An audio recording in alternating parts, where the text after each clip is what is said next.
दिनेश हड़बड़ा कर उठा, मोबाइल में टाइम देखा। सुबह के 6 बज चुके थे। 6:15 बजे उसकी ट्रेन थी। किसी ने उसे जगाया ही नहीं। वह भागकर माँ के कमरे में पहुंचा तो देखा माँ सो रही थी। उसे माँ पर बहुत गुस्सा आया।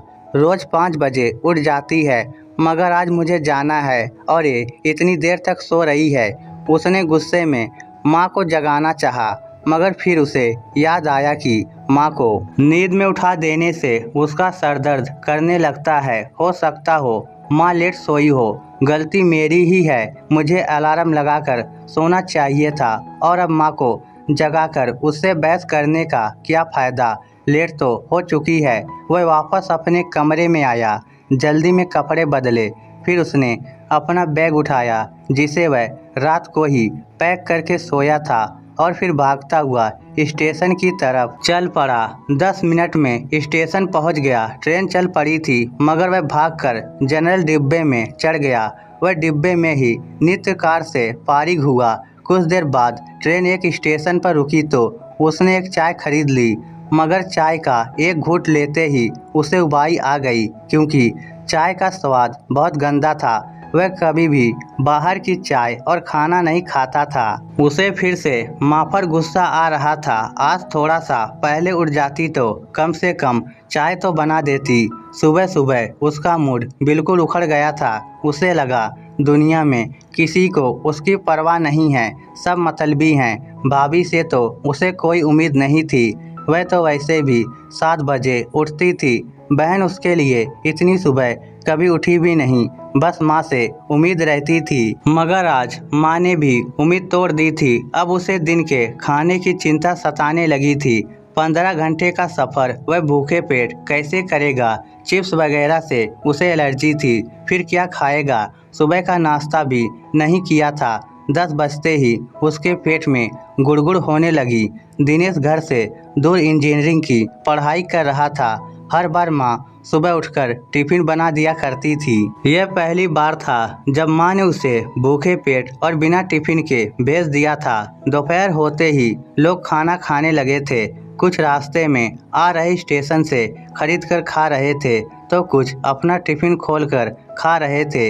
एक औरत जो उसके नज़दीक ही बैठी थी, उसने जब टिफिन खोला तो पराठे और अचार की खुशबू दिनेश के नाक से टकराई। खुशबू से उसकी भूख और बढ़ गई। वह अभी 19 साल का ही तो था। बेसब्री और बचपना अभी भी उसमें था। बार बार उसकी नज़र उस औरत के पराठे और अचार की तरफ चली जाती थी।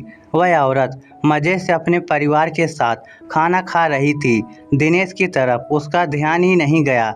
जब तक वह लोग खाना खाते रहे, दिनेश उनकी तरफ टुकुर टुकुर देखता रहा। जब खाना खत्म हो गया तो वह अनमना सा होकर दूसरी तरफ मुंह करके बैठ गया। भूख से उसका हाल बेहाल था। रह रहकर उसे माँ पर गुस्सा आ रहा था।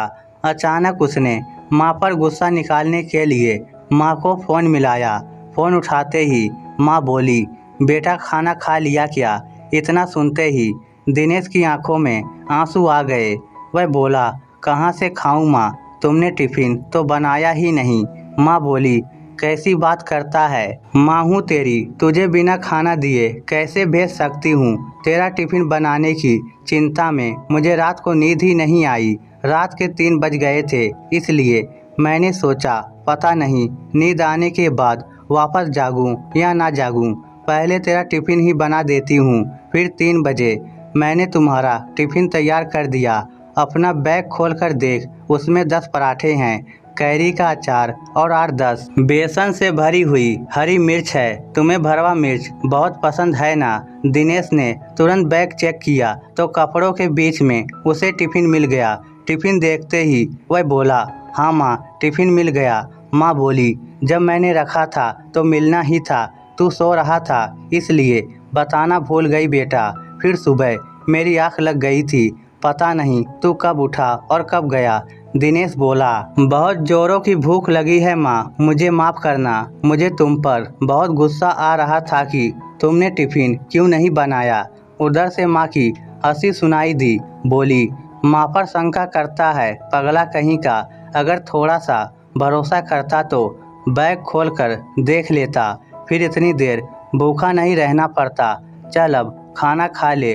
वह जल्दी में बोला, माँ। माँ बोली, अब क्या है? वह बोला, आई लव यू माँ। माँ हंसते हुए बोली, हाँ ठीक है, अब खाना खा ले। फिर फ़ोन काट कर पराठे पर ऐसे टूट पड़ा जैसे सदियों से भूखा हो। इस स्टोरी को लेकर आपकी क्या राय है? नीचे कमेंट करके हमें ज़रूर बताइएगा। धन्यवाद।